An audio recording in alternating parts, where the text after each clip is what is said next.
السلام علیکم ورحمۃ اللہ وبرکاتہ۔ پیارے دوستو، ہم آپ کو آج ایک اللہ والے اور ایک ناگن عورت کا واقعہ سنانے والے ہیں۔ انسانوں کو جانور بنانے والی عورت ناگن کیسے بن گئی اور ناگن بننے کے بعد اس عورت کے ساتھ کیا ہوا، آئیے آپ کو بتاتے ہیں۔ دوستو، آگے بڑھنے سے پہلے آپ تمام سے گزارش ہے کہ آپ اپنے اس چینل پر آئے ہو تو لائک ضرور کریں، اور آپ اس چینل کے لیے نئے ہو تو سبسکرائب نہیں کیا ہو تو ابھی سبسکرائب کر لیں، اور آئندہ آنے والی تمام ایسے ویڈیوز کے نوٹیفیکیشن کے لیے بیل آئیکن کو کلک کرنا نہ بھولیں۔ تو آئیے آج کے ویڈیو کو شروع کرتے ہیں۔ دوستو، کہا جاتا ہے کہ ایک جنگل میں بڑے سے پہاڑ پر ایک طوائف کا محل تھا۔ وہ طوائف بہت ہی خوبصورت عورت تھی۔ اس کے خوبصورتی کے چرچے ہر طرف ہوتے تھے۔ وہ ایک انتہا شرابی اور ظالم عورت تھی، اور بہت گندے قسم کی عورت تھی۔ شہر کے مردوں کو، جو کہ امیر گھر کے لوگ ہوتے تھے، وہ اپنے محل بلواتی تھی اور ایک رات کے لیے 1000 دینار لیا کرتی تھی۔ اس کے پاس پیسوں کی کوئی کمی نہیں تھی۔ شہر کے سب سے بڑے شراب خانے سے اس کے لیے شراب منگوایا جاتا تھا۔ اس کے کنیزیں اس کے ساتھ دن رات اس کی خدمت میں رہا کرتی تھی، لیکن ایک بات وہی بالکل عجیب سی تھی کہ اس کے محل میں جو امیر آدمی آتا تھا وہ دوبارہ واپس نہیں جاتا تھا۔ وہ اتنی خوبصورت تھی اور آواز کا انداز ایسا تھا کہ کوئی نہ چاہتے ہوئے بھی اس کے پاس کھینچا چلا جاتا تھا۔ ہوتے ہوتے ایسا ہو گیا تھا کہ اس جگہ کے امیر لوگ اس کے جال میں پھنستے چلے گئے، اور ان سب کی بیویاں سب کے سب پریشان تھے کہ ان کا شوہر نہ جانے کہاں چلا جاتا ہے۔ ان کو یہ پتہ بھی نہیں تھا کہ محل کی طرف ان کے شوہر جاتے تھے۔ جو ایک بار محل کی طرف جاتا تھا وہ واپس لوٹ کر نہیں آتا تھا۔ بہت ڈھونڈوایا جاتا تھا، مگر اب تک کوئی امیر آدمی واپس نہیں آتا تھا۔ ایسا کر کے شہر کے دولت مند لوگ، امیر لوگ ایک ایک کر کے گم ہونے لگے۔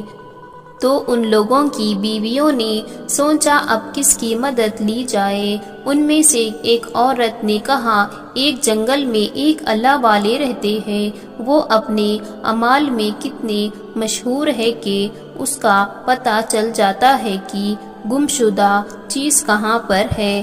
ہو سکتا ہے وہ ہماری خاطر ہمارے شوہر کا بھی پتہ لگا دے۔ وہ ایک ساتھ کہنے لگی، ہمیں ان کے پاس ضرور جانا چاہیے، اس کے علاوہ کوئی بھی راستہ نہیں تھا۔ ان سب نے اس جنگل میں جانے کا ارادہ کیا۔ بہت لمبا سفر کرنے کے بعد وہ لوگ وہ جنگل میں پہنچ ہی گئے، جہاں پر ایک اللہ والے ایک پیڑ کے نیچے بیٹھے اللہ کی عبادت کر رہے تھے۔ وہ عورتیں انتظار کر رہی تھی، لیکن ان کی عبادت ختم ہونے کا نام ہی نہیں لے رہی تھی۔ پھر جب رات کا پچھلا پہر آیا، وہ تہجد کی نماز سے فارغ ہوئے تو دیکھا وہاں بہت سی عورتیں کھڑی پریشان تھی اور نظر آ رہی تھی۔ اللہ والے نے کہا، تم لوگ کون ہو؟ یہاں کسی کام سے آئے ہو؟ ہم جانتے ہیں۔ وہ کہنے لگی، حضرت ہمارے لیے کچھ کرے، ہمارے شوہر ایک ایک کر کے گھر سے غائب ہو گئے ہیں، واپس لوٹ کر نہیں آئے، نہ جانے وہ کہاں چلے گئے ہیں۔ اللہ والے نے کہا، ہمیں پتہ ہے وہ کہاں گئے ہیں، اس کے لیے خاص عمل کرنا ہوگا۔ وہ عمل ہمیں کرنے دو، اس کے بعد ہم اس جگہ جائیں گے جس جگہ تمہارے شوہر صحیح سلامت ایمان کے ساتھ واپس لوٹ آئیں گے۔ عورتوں نے کہا، ہمیں آپ بتا دیں اس جگہ پر کب جانے والے ہیں اور کہاں جانے کا ارادہ ہے۔ آپ کا تو اللہ والے کہنے لگے تمہارے جنگل کے پاس ایک بہت بڑا پہاڑ ہے، وہاں اونچائی پر ایک بڑا محل بنا ہوا ہے، وہاں پر ایک طوائف کا اڈا ہے اور وہ طوائف مردوں کو لباتی ہے، ان کو اپنی طرف کھینچی ہے۔ اس کی آواز اور اس کی خوبصورتی کو دیکھ کر مرد اس کی طرف کھینچے چلے جاتے ہیں، اور اس کے پاس جب میں پہنچوں گا تو تمہیں اشارہ کر دیا جائے گا۔ وہ عورتیں اس اللہ والے کی بات سن کر مطمئن ہو چکی تھی، اب وہ اپنے گھر واپس آ گئی اور دعا کرنے لگی کہ اللہ والے کو اللہ تعالی کامیابی عطا کرے، آمین۔ اس کے بعد اس اللہ والے نے بہت ہی بڑا عمل جاری کیا اور ایک پودوں کے پتوں کو نچوڑ کر کچھ ایسا تیار کیا جو کوئی بھی اسے پیتا تو مست ہو جاتا تھا۔ انہوں نے بھی ایک امیر آدمی کا بھیس بدلا اور طوائف زادی کے گھر جا پہنچے، جہاں پر بڑے بڑے دربان کھڑے ہوئے تھے۔ دربان نے ان سے پوچھ تاچھ کی اور اندر جا کر اپنی مالکن کو بتا دیا۔ کنیزوں نے کہا کہ آپ باہر بیٹھیے۔ وہ باہر بیٹھ گئے اور پورے محل کا جائزہ لیتے رہے۔ وہ عجیب انداز میں بنا ہوا تھا، جہاں سے بہشت ٹپک رہی تھی۔ اللہ والے نے دل میں اللہ کا ذکر کرنا شروع کر دیا تو ہلکی سی روشنی ہونے لگی۔ اس کے بعد ایک بنی سوری لمبی سی عورت اپنے بالوں کو بکھرے ہوئے ان کے پاس آئی اور بڑی شان فخر سے اپنے تخت پر بیٹھ گئی اور کہنے لگی کہیے آپ کیا چاہتے ہو؟ ہے اللہ والے نے کہا تم کتنی دینار لیتی ہو ایک رات کے؟ اس عورت نے کہا ایک رات کے 1000 دینار لیتی ہوں۔ اس اللہ والے نے کہا میں تمہیں 5000 دینار دوں گا ایک رات کے، لیکن شرط ہے جو میں تمہیں کہوں گا وہ تمہیں کرنا ہوگا۔ وہ عورت کہنے لگی میں وہی کرتی ہوں جو سامنے والا چاہتا ہے۔ اس کے بعد اس نے کہا چلیے میری خوابگاہ میں چلیے۔ وہ اللہ والے نے کہا میں نے تمہیں ایک رات کے لیے خریدا ہے، میں نے تمہیں 5 گنا قیمت دی ہے، اس لیے تمہیں وہی کرنا ہے جو میں چاہتا ہوں۔ میں تمہارے پیچھے نہیں چلوں گا، لیکن میں جہاں چلوں گا تمہیں میرے پیچھے آنا پڑے گا۔ اس عورت نے کہا یہ محل تو میرا ہے، آپ کو کیا پتا کون سی جگہ کون کہاں پر ہے؟ تو اللہ والے نے کہا مجھے سب کچھ معلوم ہے۔ وہ عورت بولی لگتا ہے آپ بہت بڑے عالم ہیں۔ اللہ والے نے کہا یہی سمجھ لو۔ وہ طوائف کہنے لگی عالم اور اس میرے کوٹے پر۔ اللہ والے نے کہا اللہ جانے میرا ارادہ کیا ہے۔ بدکار عورت نے کہا میرے پاس آ کر تو بڑے سے بڑے عابد اور زاہد بھی بیٹھ جاتے ہیں، آپ بھلا کون سی چیز ہے؟ اللہ والے نے کہا مجھے تمہارے ساتھ تمہاری خوابگاہ میں نہیں جانا ہے، اوپر جو کمرہ بنا ہوا ہے جو دوسرے کمرے سے الگ ہے، مجھے وہاں جانا ہے۔ وہ طوائف کہنے لگی وہاں آپ نہیں جا سکتے ہیں۔ اللہ والے نے کہا میں وہاں کیوں نہیں جا سکتا ہوں؟ بھلا میں نے تمہیں پوری قیمت ادا کی ہے، میں تو وہاں ضرور جاؤں گا اور تمہیں وہاں ضرور چلنا ہوگا۔ پہلے تو وہ طوائف ہچکچانے رہی تھی، پھر کہا جیسے آپ کی مرضی، اور وہ مسکرانے لگی۔ اس کے بعد وہ اللہ والے اوپر کی طرف چل پڑے۔ طوائف سے کہا دروازہ کھولو۔ طوائف نے کہنے لگی جب یہاں تک آئے ہو تو اپنی مرضی ہی چلا رہے ہو تو دروازہ بھی خود ہی کھول لو۔ یہ سن کر اللہ والے نے دروازے پر ہاتھ رکھا تو دروازہ کھلتا چلا گیا۔ جب وہ دیکھا تو دروازہ خالی تھا، وہاں پر کچھ بھی نہیں تھا۔ طوائف بولی، دیکھ لیا نا، یہاں تو کچھ بھی نہیں ہے، آپ جس کام کے لیے یہاں پر آئے ہو وہ کام کرے اور یہاں سے نکلو۔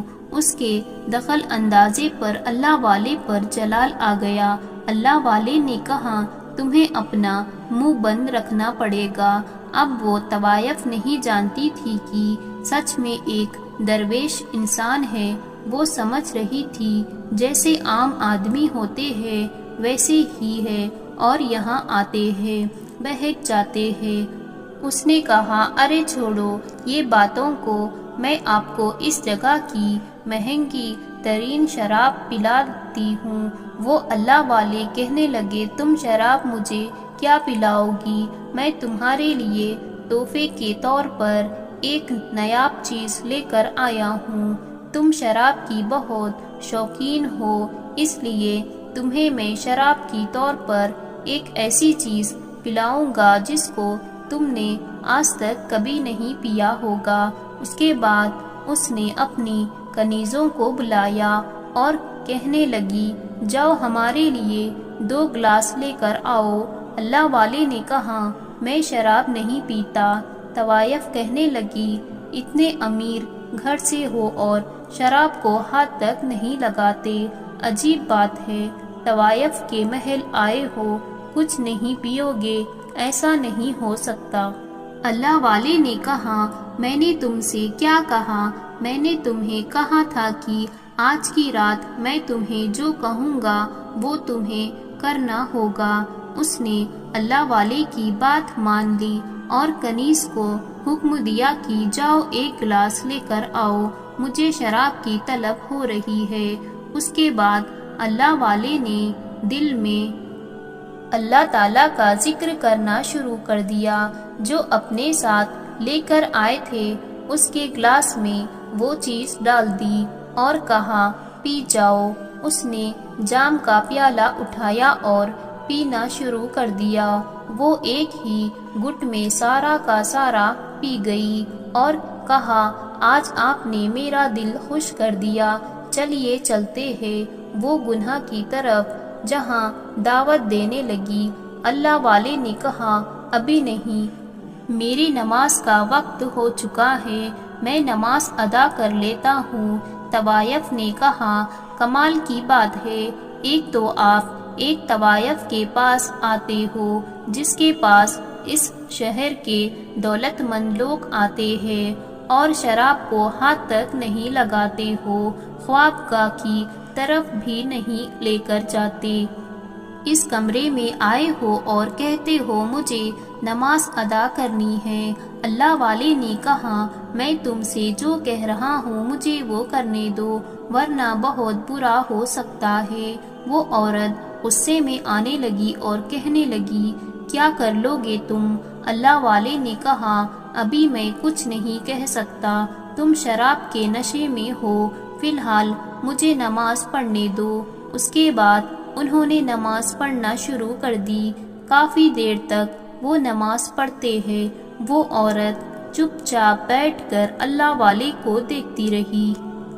جس جگہ زندگی میں نہ کبھی عبادت نہ کی گئی ہو، جہاں پر گناہ کے کام ہوتے ہو، وہاں پر آج اللہ والے نماز ادا کر رہے تھے۔ وہاں پر سارے کنیز اور غلام آ کر کھڑے ہو گئے۔ پھر اللہ والے نے اللہ کی بارگاہ میں دعا کرنا شروع کر دی۔ کافی دیر تک دعا کرتے رہے۔ کرنے کے بعد اٹھ کر کہا، مجھے کھڑکی کھولنی ہے، تازہ ہوا اندر آنی چاہیے۔ اس کے بعد وہ طوائف کچھ نہیں کہی سکتی تھی، اس کی زبان جیسے بند ہو گئی ہو۔ وہ خاموش تھی، چپ چاپ دیکھتی جا رہی تھی۔ خاموشی کے ساتھ اللہ والے نے کھڑکی کھولی۔ وہاں پر وہ عورتیں کھڑی ہوئی تھی، ان کے شوہر کا انتظار کر رہی تھی۔ انہوں نے اشارہ کیا، اوپر آ جاؤ، اور گاؤں کے کچھ مرد بھی ان کے ساتھ اوپر آ گئے تاکہ وہ نظارہ اپنی آنکھوں سے دیکھ لے۔ وہ لوگ اندر چلے آئے۔ اس کے بعد اللہ والے نے کہا، اے طوائف زادی، تو سچ بتا، وہ کہنے لگی پوچھئے کیا پوچھنا ہے؟ اللہ والے نے کہا تو ان مردوں کا پتہ بتا دے جو تیرے پاس یہاں آتے تھے، وہ اس شہر کے امیر دولت مند لوگ تھے۔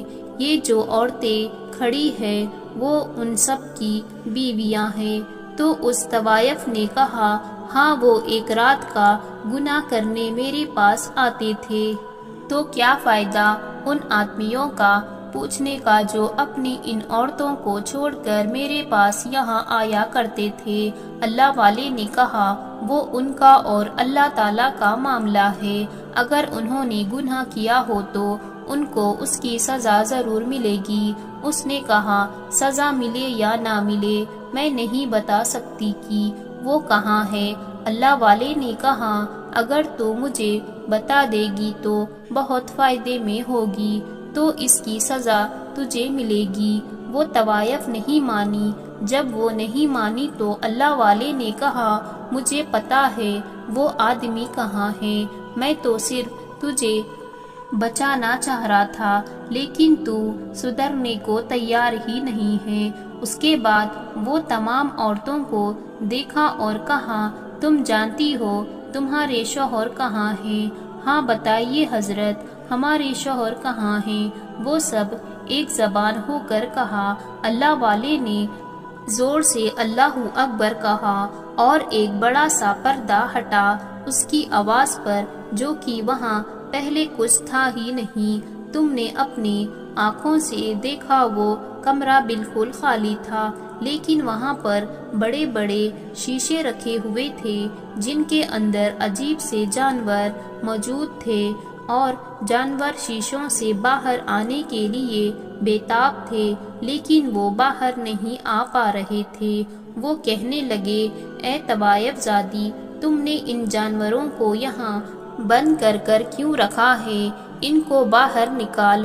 وہ طوائف کہنے لگی میں انہیں نہیں نکال سکتی ہوں، یہ سب میرے پالتو جانور ہیں۔ اللہ والے نے کہا ان کو دیکھ کر تو یہ نہیں لگتا کہ تم نے ان کو یہاں پال رکھا ہے، بلکہ تمہیں انہیں یہاں قید کر کے رکھا ہوا ہے۔ دیکھو تو یہ کتنے بے تاب ہو رہے ہیں شیشے سے باہر آنے کے لیے۔ اس کے بعد اللہ والے نے عورتوں کی طرف دیکھ کر کہا جاننا چاہتی ہو اپنے شوہر کے بارے میں؟ یہ جو جانور ہے قید ہے یہ تمہارے شوہر ہے۔ اس طوائف والی نے جانور بنا کر یہاں قید کر دیا ہے۔ اس کا مقصد یہی ہے آدمیوں کو یہاں بلا کر اس کو ایسی شراب پلاتی ہے جس سے کوئی بھی انسان جانور بن جاتا ہے۔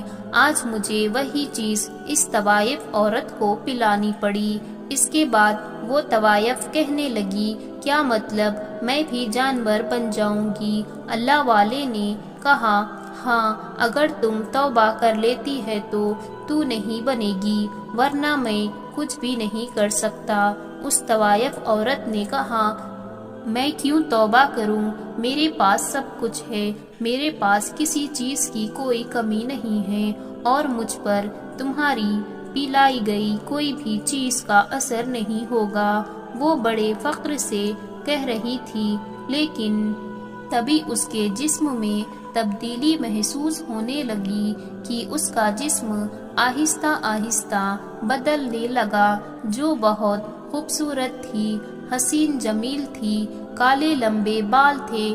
دیکھتے ہی دیکھتے وہ بڑی سی ناگن بن گئی۔ اب وہ طوائف عورت پوری طرح سے ناگن بن گئی تھی، اور جس شیشے میں اس نے انسان نما جانوروں کو قید کر کے رکھا ہوا تھا، اس میں سے ایک شیشے پر اللہ والے نے پڑھ کر پھونکا، وہ شیشے کے اندر قید ہو گئی۔ وہاں سے چلانے لگی تمہیں مجھے شراب پلایا ہے، تمہاری شراب سے مجھے یہ کیا ہو گیا؟ اللہ والے کہنے لگے ہم مسلمان ہیں، نہ شراب پیتے ہیں نہ شراب پلاتے ہیں، شراب ہمارے یہاں حرام ہے۔ میں نے جو پلایا ہے وہ جڑی بوٹی کے کچھ بوندے ہیں۔ اور اس کے بعد اللہ والے نے کہا پہلے تو ان جانوروں کو باہر نکالو۔ اللہ والے نے دوسری بوتل نکالی جس کے اندر جڑی بوٹی کے خطرے تھے۔ انہوں نے سارے جانوروں کو جڑی بوٹی کے خطرے پلا دیے۔ دیکھتے ہی دیکھتے وہ لوگ اپنے اصلی حالت میں آ گئے۔ وہاں ٹھہرے سب مردوں عورتوں نے نعرے لگانا شروع کر دیے، اللہ اکبر، اللہ اکبر، اللہ اکبر کے سارے محل گونج گیا۔ وہ تمام آدمی جو جانور بنے ہوئے تھے وہ رونے لگے، معافیا مانگنے لگے۔ طوائف اب تک شیشے کی برتن میں قید تھی۔ اللہ والے نے کہا، تو نے بہت سے مردوں کو گناہ کی طرف اکسایا ہے اور تیری وجہ سے یہ مرد اپنی عورتوں کو چھوڑ کر یہاں پر آتے تھے، اس لیے ہم نے تمہیں ہمیشہ کے لیے ناگن بنا دیا ہے۔ اس سے پہلے کہ اللہ والے وہاں سے جاتے، طوائف نے کہا، مجھے معاف کر دے، مجھے پھر سے انسان بنا دے، میں ہمیشہ کے لیے توبہ کرتی ہوں اور اس طوائف خانے کو میں بند کروا دوں گی۔ میں وعدہ کرتی ہوں شراب کے تمام بوتل پھینکوا دوں گی۔ اللہ والے نے کہا، کیا تو سچی توبہ کرتی ہے؟ اس نے کہا، ہاں میں سچی توبہ کرتی ہوں۔ پھر اللہ والے نے اسے وہیں جڑی بوٹی پلائی اور دیکھتے ہی دیکھتے وہ دوبارہ انسان بن گئی۔ پھر سے لوگوں نے اللہ اکبر کے نعرے شروع کر دیے اور وہ طوائف کہنے لگی، ہمیشہ کے لیے بند کر دوں گی یہ طوائف خانہ۔ پھر وہ محل ایک بڑی سی مسجد میں تبدیل کر دیا گیا اور اس کے بعد وہاں کی امامت اللہ والے نے شروع کر دی اور لوگ وہاں پر عبادت کرنے کے لیے آتے تھے، اور وہ عورت مسجد کے قریب ایک مجرے میں رہا کرتی تھی، دن رات اللہ کی عبادت میں لگی رہتی تھی۔ اللہ تعالیٰ نے موت آنے سے پہلے اسے وہ مقام عطا فرمایا جو کل تک بدنام زمانہ تھی۔ موت آنے سے پہلے اس کا شمار اللہ ولیوں میں ہونے لگا۔ ماشاء اللہ، سبحان اللہ۔ دوستو، امید کرتے ہیں آپ کو آج کی اس کہانی ضرور پسند آئی ہوگی۔ لائک کرتے جائے، نئے ہو تو میرے چینل کو سبسکرائب ضرور کریں، نئی آنے والی ویڈیو کی نوٹیفیکیشن آپ تک پہنچ سکے۔ ابھی اجازت دیجیے، اللہ حافظ۔